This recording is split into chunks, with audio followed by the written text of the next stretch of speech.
Hey guys, hope you're doing well. Welcome back to my channel, and if you're new here, thanks for tuning in. So, Michael Jackson, the king of pop, the man needs no introduction. So I'd be lying if I said I wasn't a little bit nervous before starting this tattoo, to be completely honest. It's been maybe a couple of months as well since I've done a celebrity portrait tattoo. I've done quite a few different portraits lately though, a lot in my own style, the fantasy realism stuff that I do. If you follow me on Instagram, you'll know what I mean when I'd say fantasy realism. I've got like two distinctive styles that I focus on. It was great to get back into a photo realism piece, and I can definitely say there was a ton of pressure for this one because everyone knows who Michael Jackson is and everyone knows what he's supposed to look like, so I definitely had to nail it. The reference wasn't 100% perfect. Initially I chose it because I thought it looked really awesome. You know, he's got tons of emotion on his face, he's like hitting that high note or whatever he's doing, belting his lungs out and holding the microphone, and he's got some awesome light that just hits his jacket in such a nice way. So you've got like some deep oranges with the really cold whites as well. But yeah, so compositionally the reference was great, and I was like, I definitely want to use this one as the tattoo. But unfortunately the image quality wasn't the best. I spent hours on Google and Pinterest just trying to find if there was any high quality, high resolution versions of this image, but there was just none anywhere. So if you zoom in on the picture, I'll put it up on the screen quickly here.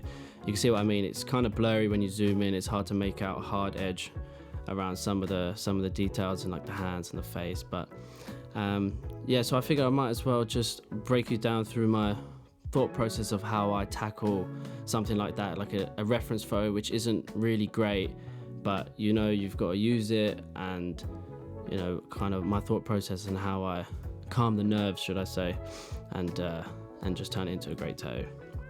So my first point, and overcoming the main hurdle, which like I said was the reference not being super clear, is the way that I overcome this is in the stencil process, when I'm making my stencil as I'm getting ready to do the tattoo.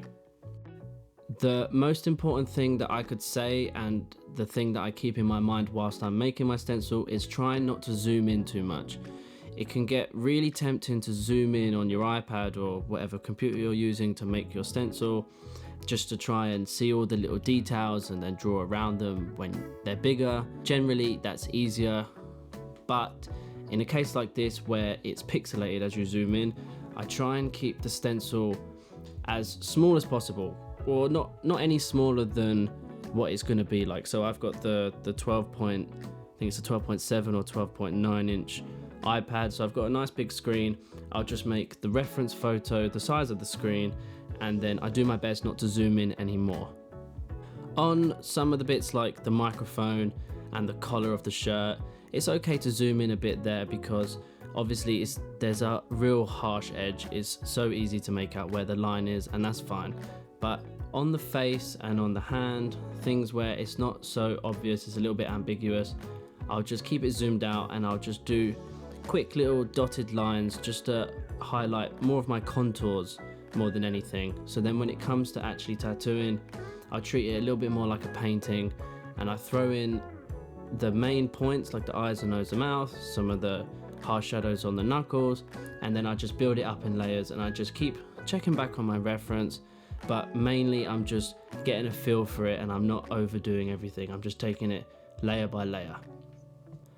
When I first started out tattooing, I used to always make the mistake, at least it's a mistake for me, to just overcomplicate my stencils. I used to outline absolutely everything, even when there was just a change in tone and it wasn't a harsh line. I used to draw a harsh line, and then I found when it actually came to the tattoo process, I used to feel so overwhelmed by my stencil. I'd be constantly checking back on my reference, looking at my stencil, feeling which bit is that. I'd be like holding my finger on the skin and then using my other hand to hold the finger on my reference and just be like, okay, that bit is that bit. And it used to just make everything so stressful and just take so much more time to do everything. Now I know there's some really amazing artists out there who do crazy complicated stencils. The one that comes to my mind straight away is Steve Butcher. Everyone should know who Steve Butcher is if you're interested in color tattoos. He's like one of the godfathers. But sometimes he'll post pictures of his stencils on Instagram and I see them and I'm like, holy shit, I cannot even tell you what the hell it's supposed to be. But obviously he smashes it, he always does.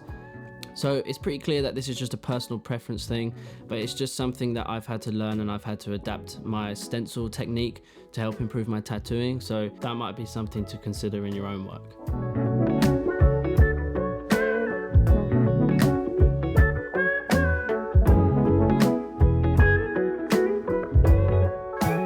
So the next thing that I sometimes think about, especially with more complicated tattoos like this where there's loads of little details, is basically just it's breaking down the whole tattoo and looking at it more like it's 4 or 5 smaller tattoos that make up one big tattoo. So in this case, I thought of it as like the hair was one piece, the face was another, the hands, the jacket, and the background.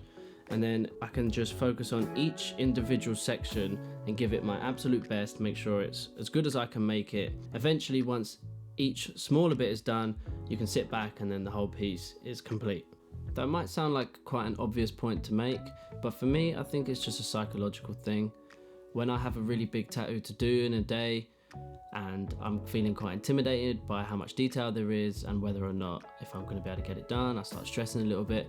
I just try and break it down, and I just feel like that really helps me. I can make sure that each section I set my mind to, I do as best as I can, and then by the time you've done that last section, before you know it, you finish the whole thing and everything looks great because you've given each little bit your 100%. I learned that tip from quite a famous artist actually. I was at a convention and I was just chatting to someone, I believe it was Aaron Crow, I believe it was him, and he said to me that he just treats even the boring parts of a tattoo, say he's doing a rose and it's just like one of the leaves in the background, he'll treat even those as if it's the most important bit.